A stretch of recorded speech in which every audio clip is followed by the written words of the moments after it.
you live a pure life? She put her head down. No, I was an actress and a dancer. I have done whatever you can imagine and whatever you can't imagine. I did everything. Lord, now only you have to give me the solution. Nevertheless, just looks this side and that side. Have my room key.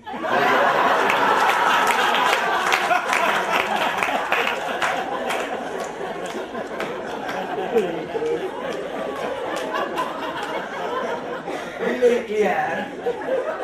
People who create guilt in you, they are all giving their room keys.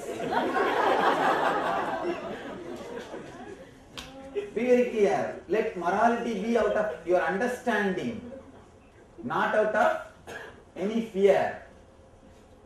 Let morality happen to you out of conscious clarity, not out of any greed or guilt. Anything happens out of guilt can never lead you to ultimate. I always tell people, still why do we need fear or greed to make us live a moral life? Only kids need candy. Only with kids you can tell them, hey, if you do that, I'll give you candy. If you don't do that, I will beat you.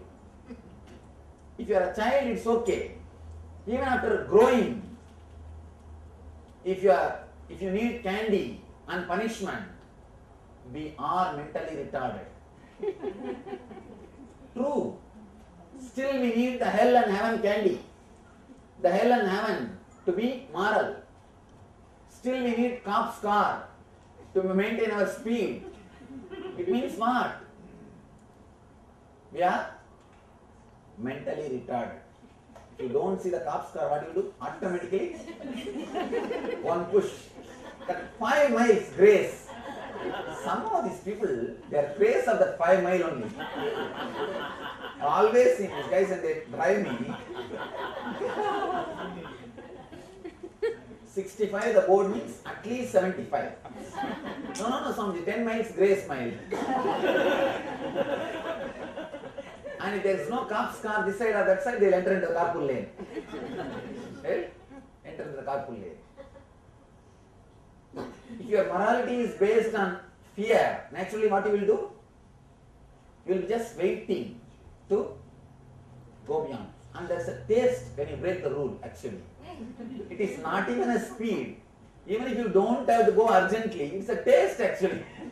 After some time, breaking rules becomes a taste. And anything, when anything is banned, immediately it gets a new taste. You get a new taste. And you feel like, why not try? Why not try? Be very clear. If your morality is built on guilt or fear, greed, it is not morality. Let it be built on understanding. It may take a little more time. It may take little intelligence. It may need little intelligence. Work for it. Let all your understandings be based on conscious clarity. Your whole lifestyle, let it be built on understanding. Let you not follow anything. Let you not do anything out of guilt, fear or greed. If you do anything out of if you do anything out of fear, greed or guilt, I tell you, you will feel that you missed your life. After the age of 50, you will start feeling. If you miss something, if you do something or don't do something, if your morality is based on guilt or fear, greed, after the age of 50, when you have a complete independence, you will repent that you missed your life. I am not telling you to go around and do all the mistakes, no. But let your morality be clearly based on intelligence. Let you be consciously clear of what you are doing. or what you are not doing. Let it be very clear. This I am doing because I am clear about this. This I am not doing because I am very clear about this. Let everything become your understanding. It will take few days. You need to have little patience to sit with you, analyze you, the way in which you think, the way in which you work. You need to work on it. Even if it takes few days, it's okay. But let it be on a solid foundation of understanding, not on guilt. If it is on guilt, any moment it can be shaken. If it is on fear, greed, any moment it can be taken away from you. Let you not do anything or let you not avoid anything out of guilt. Let your life be filled with a clarity and conscious understanding. If you have any question about guilt, you are welcome. Then we will work on guilt layer. Two-part question. I get asked many times, a woman will approach me and would say they have had a couple of abortions, whatever the requirements time, and later on in life they would say they are guilty and they try to see. What can we say? Be very clear. When they decided to get aborted, their intelligence was only that much.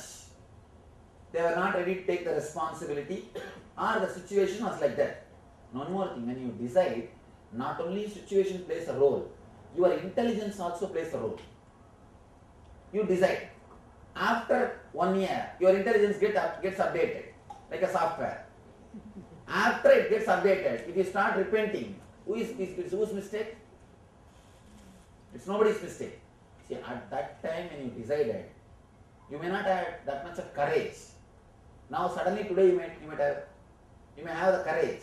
Just because today you have the courage, you can't say that you did a mistake in your past life. The reason I'm asking this question is, first of all, it is immoral, it is a questionable value.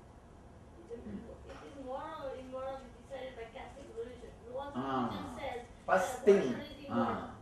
morality or immorality itself has to be defined. Yes.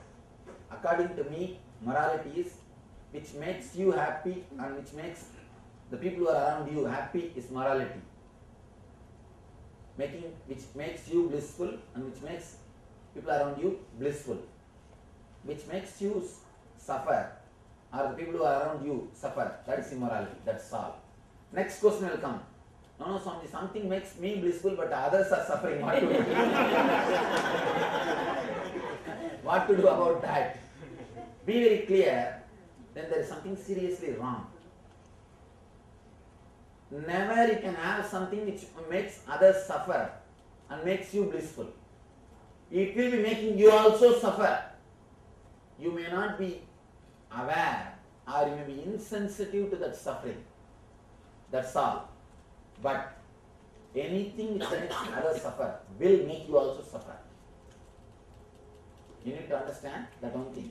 And one more thing, one religion cannot decide which is right or which is wrong. So be very clear. Religions are social beliefs, that's all. In some religion, vegetarianism is morality. In some religion, non-veg is morality. In Christianity, you can drink wine because Jesus drank. But in Hinduism, you can't drink. And in some religion, you have to be vegetarian, in Vaishnavism. But in some religion, you can eat meat. Muslims eat non-veg. So it depends on the social setup. It is just a pure social conditioning. According to me, according to the Vedic rishis, life enters into the body only just before the birth. So all the movement happening inside that body, the child, it is because it is connected to mother's body. It has no individual soul. Heartbeat or all other movements are just because it is connected to mother's body. Soul, individual soul enters, consciousness enters to the body only just before the birth. 3 seconds before the birth, only life enters. Yes. Then Swamiji, how in the epic Abhimanyu was able to hear the chakra Be very clear. The memory is recorded in the body. The DNA and cells are recording the memory. DNA and cells can record memory. Sorry, on the same line of questions about the portion. Same way Prahlada. You see, what kind of body you create, that kind of soul will come and occupy the body. That's why we request pregnant women to do meditation and read scriptures, so that you will create a body with a good memories. A good soul will come and occupy it. According to me, unless you are matured enough, you should not give birth. Only an enlightened man can give birth to a child. Be very clear. Now if you give birth, what will you do? You will reproduce the same mental setup which you are having. It's a sin. Why are you bringing one more person and torturing him? To share the task. To share. That's what. Only a person who is mature, who has solved his problems, can create one more life. If you don't have kids, be very clear, you have not committed that sin. Never bring one more life if you can't give complete solution for that life. You yourself have not solved your life. You yourself are struggling with your life. Why do you want to bring one more life and torture that soul? Very soon the population will go down. No, intelligent people are very less. I am talking Mass is not intelligent. I tell you. See, we are already 6 billion. We have crossed 6 billion. Huh? Yes. Hmm? We are not able to feed the 6 billion people. We are not able to give shelter. We are not able to give medicine. Why should we continuously bring more and more people to the planet Earth? 10 years, we should all be very clear. No more kids. Let us give food for all the people who came to the planet Earth. Let us give shelter for them. Let us give medicine for them. Why don't you guys adopt? That's all. What's the wrong? Why should it be biological? That's our prarabdha karma. Oh God. This is a nice story. Now I have to be a little bold. I thought I'll just cover it superficially itself. Now I have to go deep into the story. One guy came to me. Swamiji, I am suffering with poverty. Please give me some solution. I asked him, tell me what your family situation, what is the problem? No, I have 14 children. 14, oh God. And in this age, I asked him, why did you have so many kids? No, God gave me. I just gave him the same look. I did not say anything. I just gave him the same look. He understood.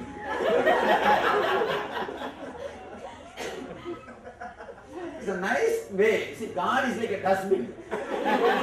We do everything, finally put the responsibility on Him. And just like the prarabdha karma. It is pure akamya. Not even agamya, kamya karma. And it's not prarabdha. So we can be a little more intelligent. 6 billion people, let's feed them first. Let's give food for them first. Let's give shelter, medicine. Let's give basic things for them. Then we can bring more and more people to the planet Earth. And what to do? If you abuse the nature, if you bring more people, naturally you will be abusing the nature. Forests will be destroyed, and the petrol is taken out, and water, underground water is taken out. Naturally, tsunami, earthquake, everything will happen. Everything will start happening. So according to me, people should first become enlightened before giving birth. They should first work for enlightenment. Only then they should think of giving birth. Swamiji, we took the roller coaster ride, But another question on the same ground of morality, that people have, in layman's language, they call extramarital affair. Okay, that's the rule of the society. Be very clear. Here I have to be very clear. You see, this extramarital affair is a complete disrespect to other being. It's a disrespect to other being. I am not saying that there should not be extramarital affair because it is based on morality. I am saying there should not be extramarital affairs, respect for other person. It's a spiritual value. It is not morality. Be very clear. More the quantity, less the quality. If the quantity increases, the quality of the relationship, the depth of the relationship will disappear. Depth of the relationship will disappear. I tell you, it's a deep disrespect to other being. You have no right. You have no right. And people always ask me, what is the wrong in it? I tell them, be very clear. When you say what is the wrong, if you will you allow the other person also does the same thing?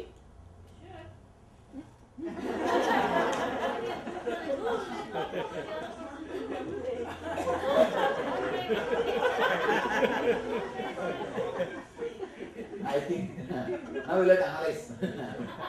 Analyze the whole thing. You see,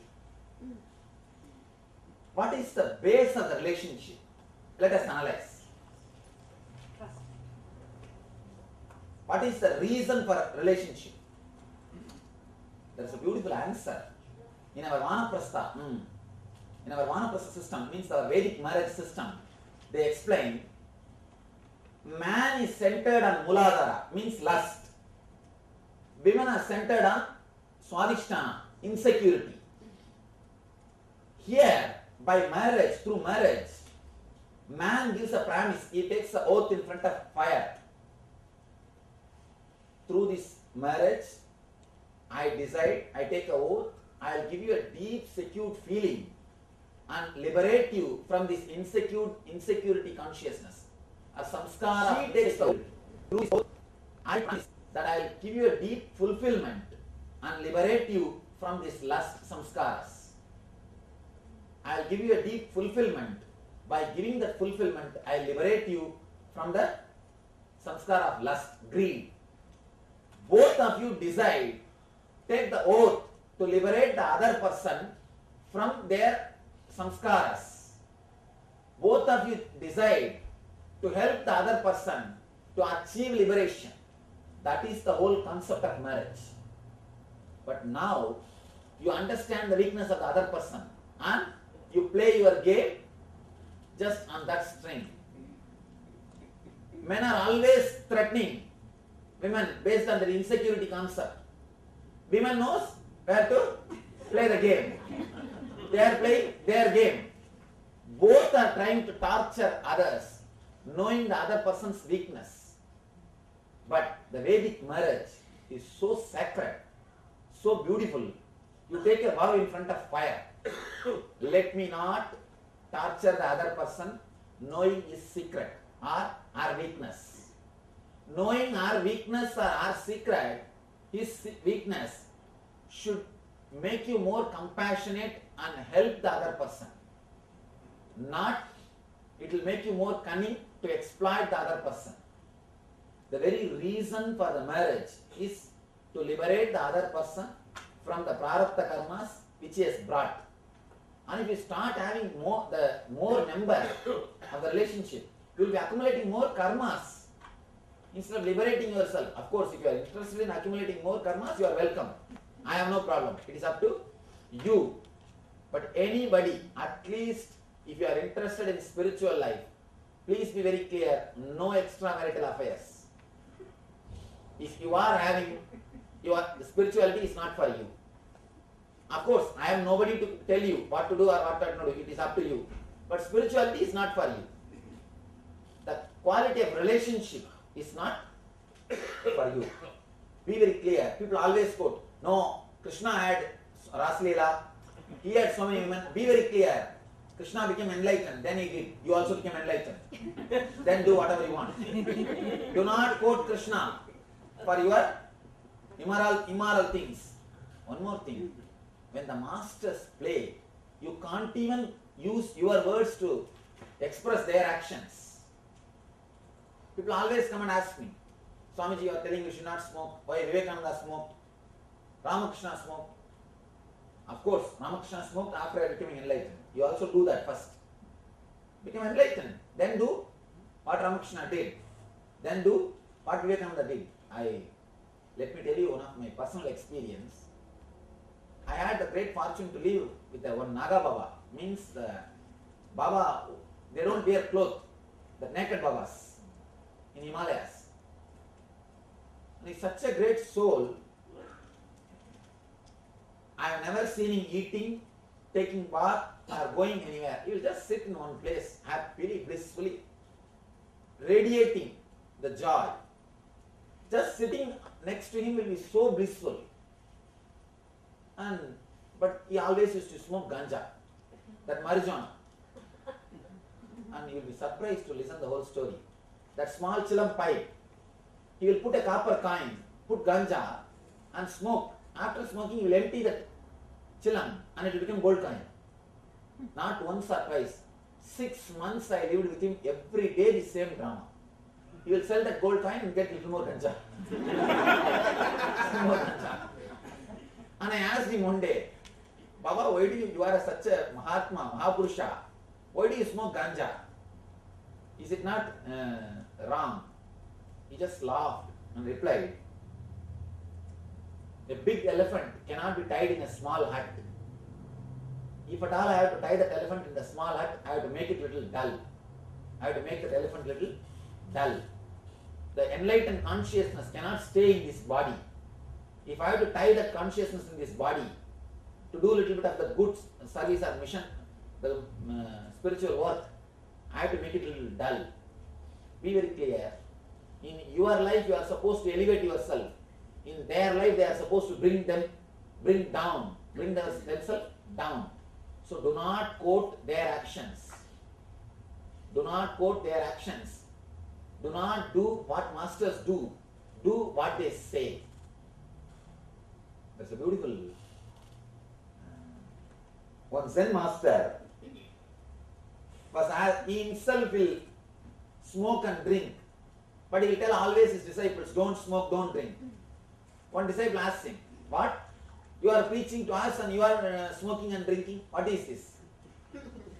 Then he says beautifully, I don't have to follow what I preach because I am not the same kind of person to whom I am preaching. It's true. Do not quote master's life to justify your morality. And I tell you, the more number of relationship, less quality. You will be creating only more, and one more thing. You will not, it's more or less like a superficial. It's an immature lifestyle. It is just immature lifestyle. Let me dog. Sometimes this dog will get the dry bones.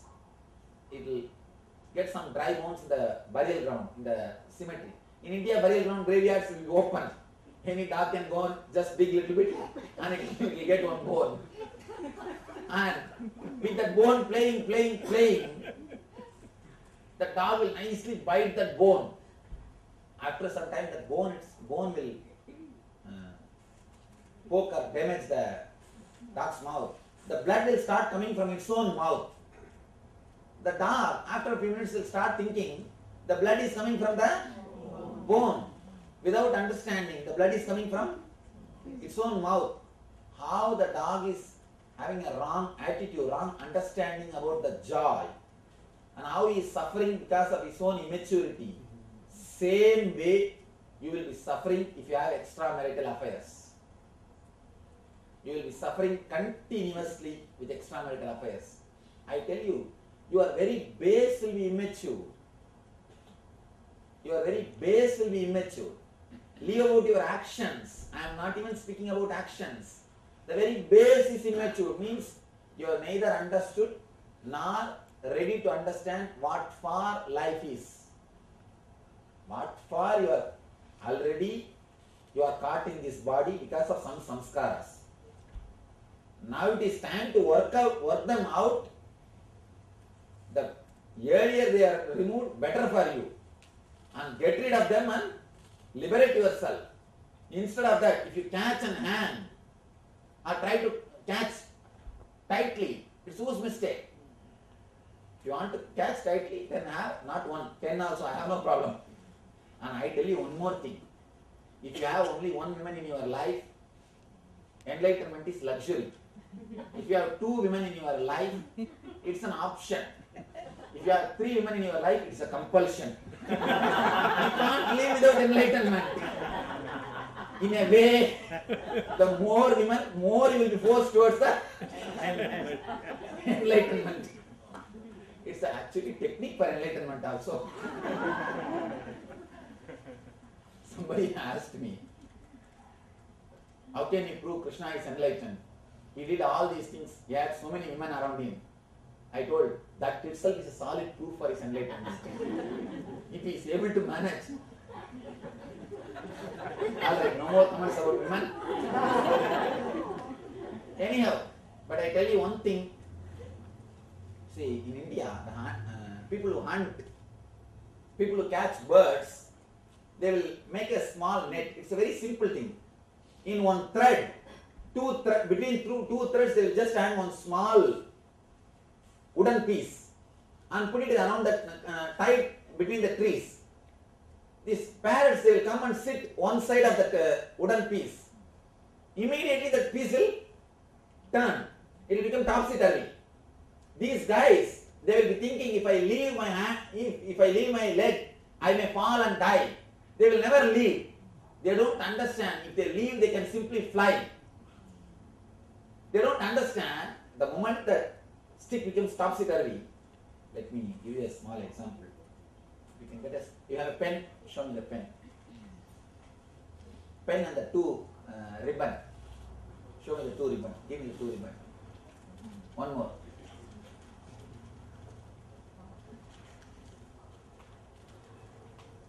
These hunters, they will do a nice thing.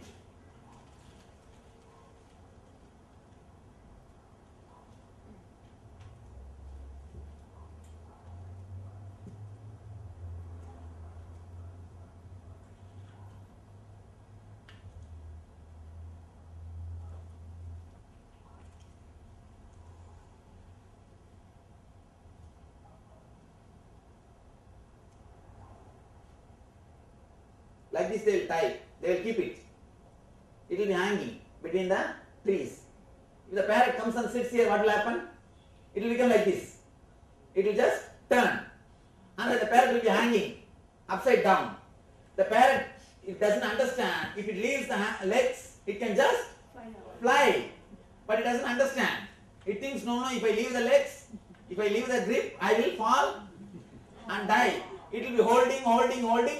Simply the hunter will come slowly and he will catch the parrot and take it. Same way only we are living. We know we are catching these samskaras. Why don't you just take your hands off? But we are afraid if we take our hands off, somebody else may take it away. Or something else may happen in the life. Or this may happen, that may happen, how can I live? Practical Swamiji, when it comes to practicality, I should think about, you always create something. You always create some reason. You always create more and more words and struggles for yourself. And I tell you, just liberate yourself. One more thing about this extramarital affairs. It's a very strong subject which needs to be analyzed deeply. A matured person can never disrespect the other being.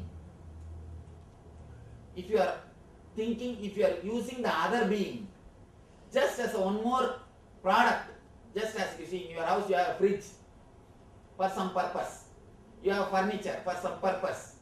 Same way if you feel your wife also is just there for some purpose, only then you can have extramarital relationship. If you see her as a being, living being, if you feel a little grateful to her, respectful to her, and if you think she is a living being, she has done so much, she has contributed so much to my life, whatever is said and done, I received love from her, care from her, satisfaction from her.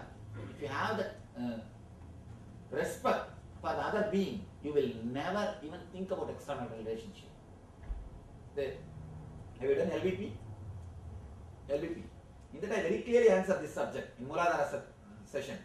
But we've done it with smaller. With the teachers. Even then the lesson is same. Yes. The lesson is same. The fantasy. Yes. The fantasy. Be very clear. The extramarital relationship is deep disrespect to other person. Above all, disrespect to your own body.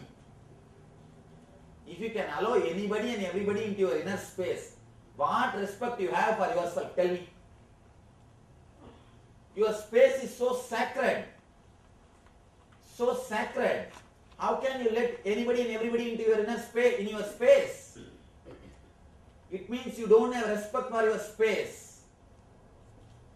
I always tell people, people who sell their space, people who sell their body, they will not have respect for themselves. They will not have respect for themselves. They will think themselves just as a one more object. You are reducing yourself as a one more object. You are reducing the spirit into matter. You are doing a Brahmahatya. You will have the Atmahati dosha, means reducing your being into just matter. You are not just a body. You are a spirit. You are an embodied being. If you have the deep respect that you are embodied being, you cannot let anybody and everybody in your inner space. In your space. It needs tremendous love, tremendous devotion. How can you let anybody and everybody in your inner space?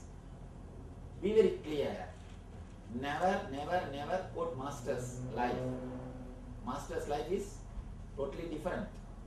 And what they do can never be even equated to your words. The very feeling, the very emotion is totally different. The very thing is totally different. Especially if you read the memoirs of Sharada Devi, she says, I feel totally respected when I am in his presence. When I am in Ramakrishna's presence, I feel I am respected. The other should feel the person is respected. Person is respected. And I tell you, if this much maturity has not happened to somebody, means he is not worthy of getting married. He should not even get married. The problem is all these basic lessons are missing now. Nowadays who gets married? Only prolis get married. You neither know what mantra you chant, nor you know the meaning of the mantra. Simply he chants, you tie that rope. That's all. And get the ticket for honeymoon. That's all. Nothing else. We don't even know the basic concept of Vedic marriage. In front of fire you take the oath. Hereby, I promise, I will give you a complete satisfaction and liberate you from the samskaras of lust and greed. And he says, hereby I promise that I will give you a deep security and liberate you from the insecure feeling and fear consciousness. Yes. What if the roles have changed? That's okay. Even if the roles are changed, take the other side oath, that's all. Anyhow, but both will, you see, one more thing, there is no such thing as a complete fear, complete greed. Sometimes, you see, even in the Vedic system, it's not that man is always centered on greed. He is also sometimes starts suffering the fear. That time she needs to behave like a mother, giving care, secured feeling, or giving the care and attitude of mother. She needs to raise herself to the mother level. And sometimes she will be centered on the greed. And that time again he needs to play the role of father, attending the greed, taking care. So it's like both will be caught in the both things. Mainly this will be the two. This will be the two. The oath you are. I assure the other person, I will not abuse you. I will see that you are helped. By knowing your weakness or your problems, I will not disrespect you. That will bring more compassion in me, more care in me, more understanding in me to take care of the other person. That's the whole gist of the Vedic marriage. Then you will never, this extramarital relationship question itself will not raise. And I tell you, still now in India, people live with single wife whole life. Whole life they spend, the single wife. I think I can say at least 70 to 80% of people don't go for divorce and all those things. At least 70% of the people in India, they live with a single wife. That's a tradition. The West, when in the West, people are surprised. No marriage. In Western, there is no marriage. Children are born, no marriage. Why are we called the better half? What? Somebody said big business? No, who said I big? said in Western it's becoming here like a big business. Marriage is a business. Oh. Business goes down, bye-bye. All right, anyhow. But Swamiji, in the Vedas marriage, like you just mentioned, the man can still exploit the woman, saying, "You did not give me the satisfaction, that's why I'm running around outside." He has no right to say that. Well, He has no right to say that. most of the time, that is Then possible. it's a deep disrespect again. And one more thing, see, these are all very subjective things. It needs a tremendous maturity. The main problem is the lessons which gives maturity itself is lost. Around the age of 7 itself, in those days, the person will be taught about the life. He will be given the meditation. He will be given Gayatri. He will be asked to settle within himself. From the beginning, he will be brought. And moreover, the main thing, the fantasy input is very less. The fantasy input was very less. The moment TV entered the houses, inside the houses, over. Somebody asked me, Swamiji, when the Kali age born? That Kali Yuga, when it took birth? I said that day TV entered the house. The day TV entered the house, Kali is born. So much of fantasy is infused on the kids. What to do? That's where the whole trouble starts. All right, it's time to work on guilt. Yes. I will go a little bit backward. You said that it is not good thing to make other person suffer because then you will be the one who will suffer. But there are circumstances then when you need to use your power for self-defense. What do you think about that? Because I tell you, self-defense, the other person will get hurt. Of course, definitely. In So this, what you are asking is supposed to be the decision is supposed to be taken based on that moment. So I do not know the complete situation which you are asking. Okay, my question, hypothetically, I will put this way: if somebody wants to harm me, You have all the right to protect yourself. Nothing wrong. self-defense is for that matter that you want to protect yourself and you put your shield around you, even though the other person might get hurt because That nothing can be done. so there is That not- nothing can be done. Only thing, do not enter into others' territory. Do respect others' space consciously, not just for the sake of justification. Sometimes we always do offending things and claim it as a defense. That is wrong. Be very clear about it. All the country's army, they claim it as a defense army. Then who is offending? Every army claims themselves as a defense army. Then who is offending? That is something seriously wrong.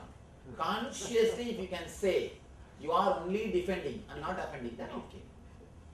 It's all supposed to be decided by you, not by any other person. Nobody else can judge. Only you can judge. Alright. Now it is time to work on the guilt. Please take few minutes. One more thing. Reliving is relieving. When you relive your guilt memories, you will relieve. Now it is time to relive all the guilt. Whatever guilt you had, having, carrying with you. Just going to that same mood, going to that same situation, relive them intensely. You may feel the pain, your eyes may pour, you may feel that heaviness. It's okay. Let you go through, let completely the guilt come out. Let you relive and relieve. One by one, remember all the guilt which is haunting your life. Do not avoid them, escape from them, go into them, relive them and write them down in your notebook. Please relive and relieve. Start reliving. I think you can spread a little bit so that the next person will not see it. Don't look at the other person. Do not try to console the next person. If he is crying or she is crying, it is up to them. His husband, wife should not sit near. Husband, wife, friends, relatives, don't sit near. Spread. Come here. Aditya, Hiren, come here.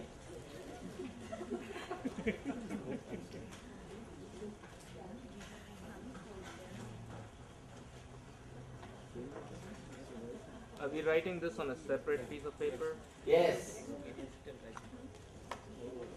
Along with desires you can write. Please do not stop. Your guilt, there is no need for you to talk with others.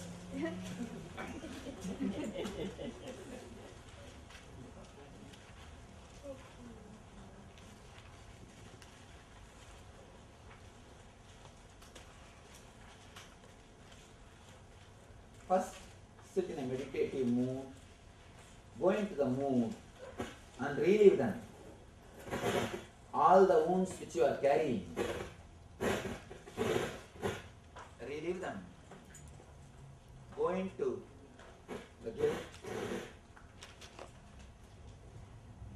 relive them.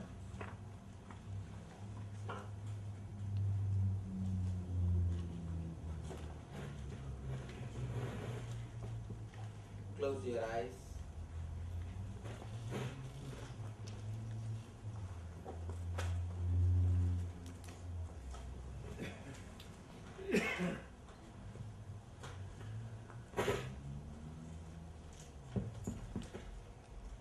Close your eyes and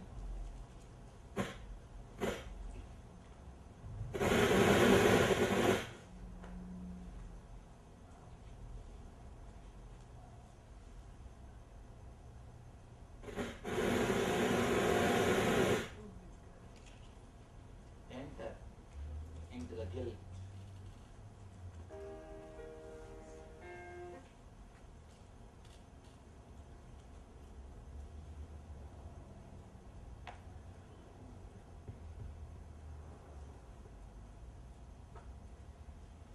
Relieve them one by one, then relieve them by writing it out.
Relieve every guilt.